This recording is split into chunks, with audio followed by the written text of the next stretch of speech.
non-U.S.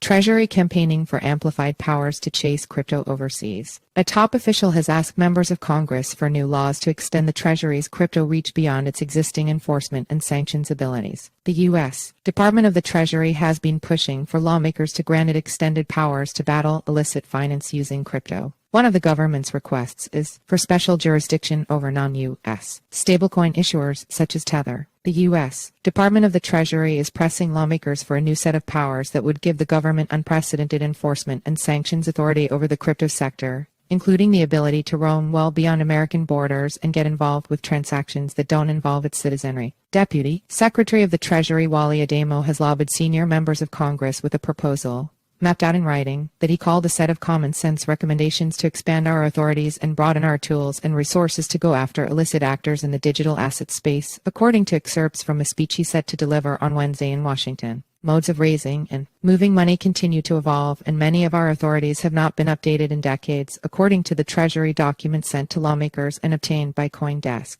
Terrorist groups, including Hamas, use new virtual methods to move, store, and obfuscate their funding streams. These methods often include the use of evasive cryptocurrency networks and services, including mixers. Congress should grant the Treasury a new secondary sanctions tool against exchanges that support terrorism, according to the proposal. It could give the government similar powers when targeting virtual asset providers, as it's long had over correspondent banking accounts, and would account for the technological changes that have rendered highly effective tools in the traditional payments context less effective against cryptocurrencies. Sanctions tool. Adeyemo said it will not only cut off a firm from the U.S.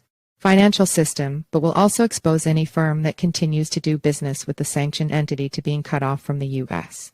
financial system. Lawmakers should also beef up the department's powers under the Bank Secrecy Act (BSA), allowing for the targeting of cryptocurrency entities and services that facilitate funding for terrorists, the proposal said. It calls for a new category of financial institutions under the BSA that would include cryptocurrency exchanges, virtual asset service providers (VASPs), virtual asset wallet providers, certain blockchain validator nodes, and decentralized finance services, requiring them to meet certain anti-money laundering demands. As the crypto industry has repeatedly argued, many of these entities, such as wallet providers and decentralized finance DeFi entities, may not be in any practical position to meet those kinds of requirements, and a law could effectively snuff them out. Austin Campbell, the founder of Zero Knowledge Consulting, noted on X that the proposal has some reasonable points but is also asking for the broadest expansions of powers since the Patriot Act, and in a way that makes a mockery of some of the technical details of modern communication, with the side benefit of probably causing major geopolitical conflict due to the overreach. Tether.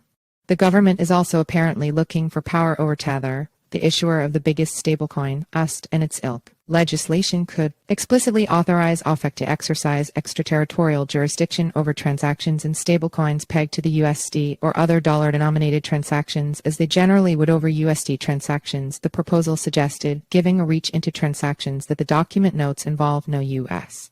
touchpoints. Adeyemo doubled down on that idea in his Wednesday remarks, saying that non-U.S. stablecoin issuers shouldn't be able to use the U.S.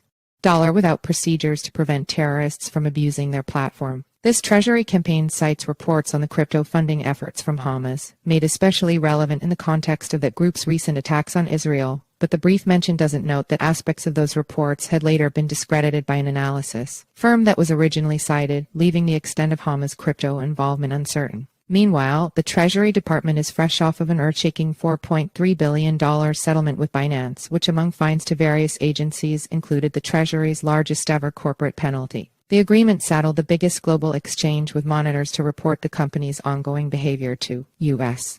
government watchdogs. And also on Wednesday, the department announced its latest action against a crypto mixing service, Symbet. As terrorists and criminals innovate their approach to illicit finance, we need tools to be able to keep up with them, Adeyemo said.